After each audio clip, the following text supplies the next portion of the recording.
ఇది నువ్వు గుద్దు కొట్టు తమ్ముడు బాగుందా? చాలా బాగుంది. మీకు ఓకే. చూసారుగా. హాయ్ అండి, వెల్కమ్ టు ఏబీ ట్రెండ్స్. నేను మీ పద్మిని. ఇవాళ నేను కొబ్బరి లడ్డు చేయబోతున్నాను. పచ్చి కొబ్బరి నెయ్యి వేసేసి దాంట్లో పచ్చి కొబ్బరి వేయించి దాంట్లోనే బెల్లం వేసేస్తాం. మళ్ళీ సపరేట్గా పాకం చేయలేదు. తయారు చేసుకోండి. ఇప్పుడు పండగల సీజన్ కాబట్టి కొబ్బరికాయలు మిగిలిపోతూ ఉంటాయి, టెంకాయలు. వాటిని ఫ్రీజర్లో పెడితే మీరు త్వరగా అవి ఈజీగా తీసేయచ్చు అనమాట, ఇబ్బంది లేకుండా. జస్ట్ మీరు వెనక షెల్ పైన ఇట్లా బలంగా కొట్టారంటే అది ఈజీగా వచ్చేస్తుంది మొత్తం అదంతా అనమాట.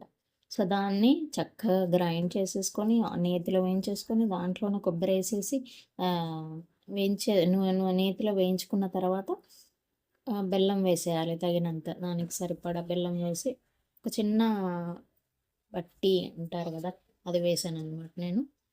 సో ఈక్వల్ క్వాంటిటీస్ బెల్లం కొబ్బరి తీసుకున్నాను. ఒక కప్పు కొబ్బరికి ఒక కప్పు బెల్లం తీసేసాను. నేతిలో వేసి చక్కగా వేయించాను. ఒక 5 to 10 minutes వేయించిన తర్వాత దాన్ని చక్కగా బయటికి తీసేసి ఇలాచీ పౌడర్ వేసేసి చక్కగా దాన్ని అది కొంచెం చల్లారిన తర్వాత లడ్డూలు ఫామ్ అయిపోతాయి అన్నమాట.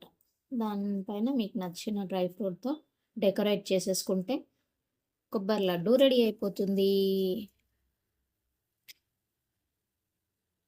సో ఈ వీడియో కనుక మీకు నచ్చినట్టయితే please like, share and subscribe to my channel AB trends. మరో చక్కని వీడియోతో మేము ముందుంటాను. అంతవరకు బాయ్.